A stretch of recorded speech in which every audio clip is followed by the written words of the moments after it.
बरतिया कर ये भौजी मनवा के सपना पूरा होई। छठ बरतिया कर ये भौजी मनवा के सपना पूरा होई। नरियल पहन कसैली लेके नरियल पहन कसैली लेके छठ घाटे रग दी छठ के बरतिया कर ये भौजी मनवा के सपना पूरा होई। छठी बरतिया कर ये भौजी मनवा के सपना पूरा होई।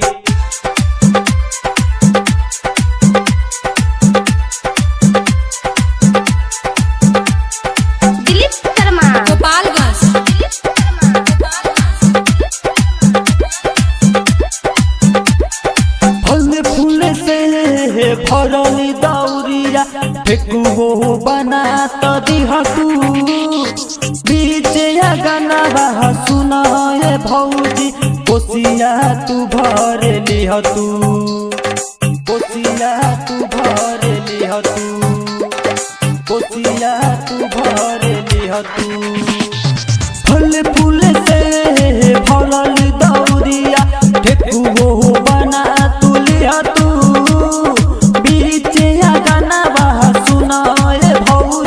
कोसिया तू भर लिहतू।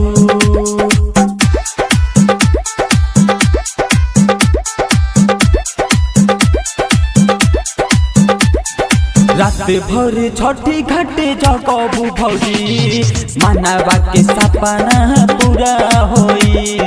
रात भर छठी घाटे जगबू भौजी सोहो चले सपना पूरा होई।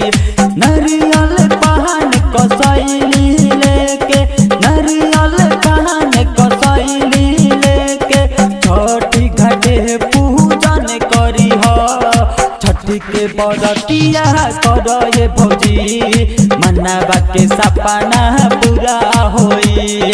छठ परबिया कर ये भौजी सोहू चले सपना पूरा होई।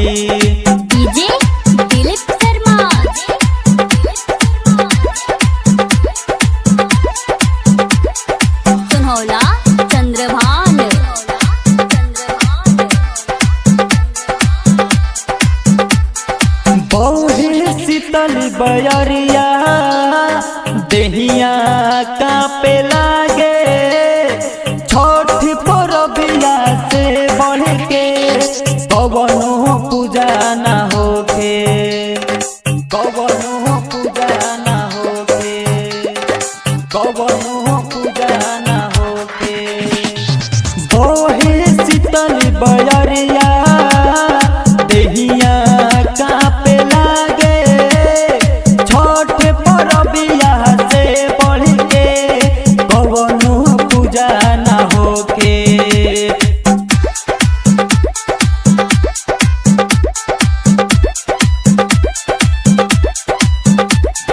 रोशन गुलशन चली संगे छठ घाटे पूजन करी रोशन गुलशन चली संगे छठी घाटे पूजन करी नरियल पहन कसैली लेके नरियल पहन कसैली लेके छठ घाटे रग दी छठ के बरतिया कर ये भौजी मनवा के सपना पूरा होई।